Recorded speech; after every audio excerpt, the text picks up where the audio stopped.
Vitamin D3 supports your immune system, and it even influences your mood and helps your body absorb calcium. And we know calcium is like the building block for strong bones, but if it's not directed to the right places, it can cause problems. Without enough K2 to direct the calcium where it needs to go, your bones can actually become weaker over time, believe it or not.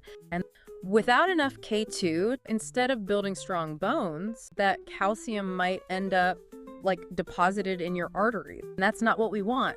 One of the most concerning consequences is something called arterial calcification. That's when calcium builds up in your arteries, making them stiff and narrow, and that increases your risk of heart disease and high blood pressure.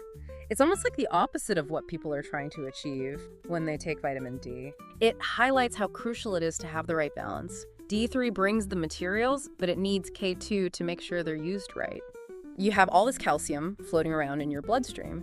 So then K2 swoops in and it activates this special protein called osteocalcin. And think of osteocalcin as these tiny little construction workers. Their job is to grab that calcium and deliver it directly to your bone building cells. No K2, no construction crew. But when you have enough of both, you create this powerful synergy that supports your overall health.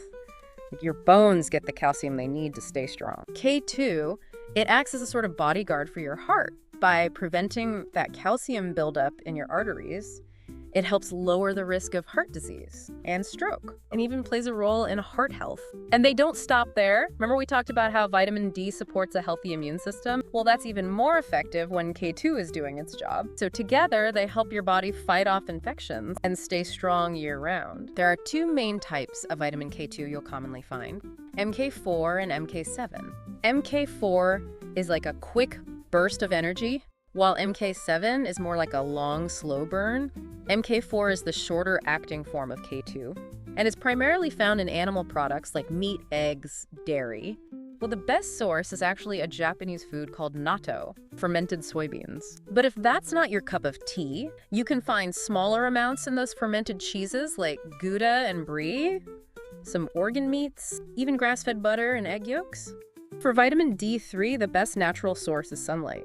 Spending time outdoors, exposing your skin to the sun safely can do wonders. Then you'll want to focus on D3-rich foods like fatty fish, salmon, mackerel, tuna, all great choices. Egg yolks also have a decent amount of D3.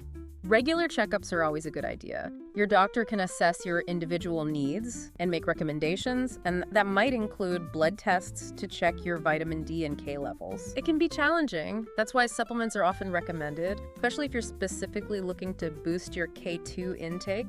And when you're choosing a supplement, look for one that features MK7 because it provides those stable and lasting benefits. For vitamin D3, deficiency can show up as things like fatigue, muscle weakness, bone pain, even mood changes.